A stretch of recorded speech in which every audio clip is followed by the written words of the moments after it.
centre bi ñi ngi ko construire les débuts des travaux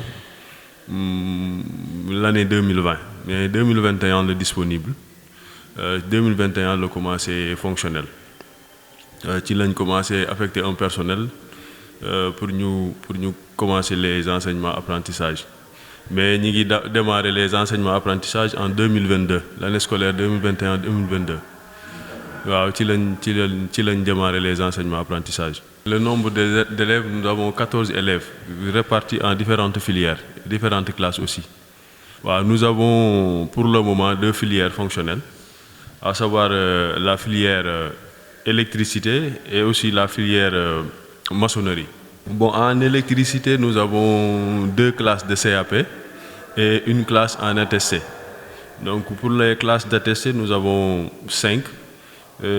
CAP première année 3, CAP deuxième année, nous avons 5 élèves aussi. Maçonnerie, nous avons un seul apprenant pour la filière. Cette année-ci, Inch'Allah, 2024-2025, pour le CAP 3, CAP 2, ils seront en CAP 3, c'est-à-dire ils seront présentés comme candidats, Inch'Allah, pour l'examen de CAP certification, quoi, Inch'Allah, au niveau national.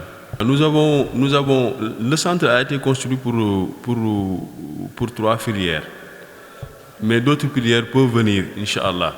Mais pour le moment, nous avons les filières électricité, maçonnerie qui fonctionnent. Mais il y a aussi une autre filière, que nous avons aussi un bâtiment pour la transformation des produits agroalimentaires, filière TPA, qui n'est pas encore aussi fonctionnelle parce que nous n'avons pas encore de formateurs. Mais le matériel est disponible, Machallah, pour ces filières, pour ces 3 filières. Mais aussi, nous envisageons aussi d'ouvrir d'autres filières, des filières sociales, c'est-à-dire habillement, ou bien restauration, ou bien aussi coiffure. Pourquoi pas aussi horticulture, etc., etc. Ça dépend aussi de la demande de la population aussi. Il y a un manque d'électricité, mais les autorités administratives, le ministère travaille aussi pour l'électrification du CFP de Ndindi. Vous savez, le Premier ministre a donné des injonctions pour l'électrification des centres de Koki, Ndindi, Tchempeng, Touba et Ngourane aussi, pour leur électrification avant la rentrée, Inch'Allah. Donc les équipes techniques sont sur place pour vraiment électrifier le centre avant la rentrée, Inch'Allah. Tout d'abord, il y a un problème de communication entre la population aussi, parce que nous avons pas mal fait de communication pour vraiment conscientiser la population de venir s'intégrer, s'inscrire dans les centres de formation professionnelle. Puisque Ndindi a son propre centre de formation professionnelle, je crois bien que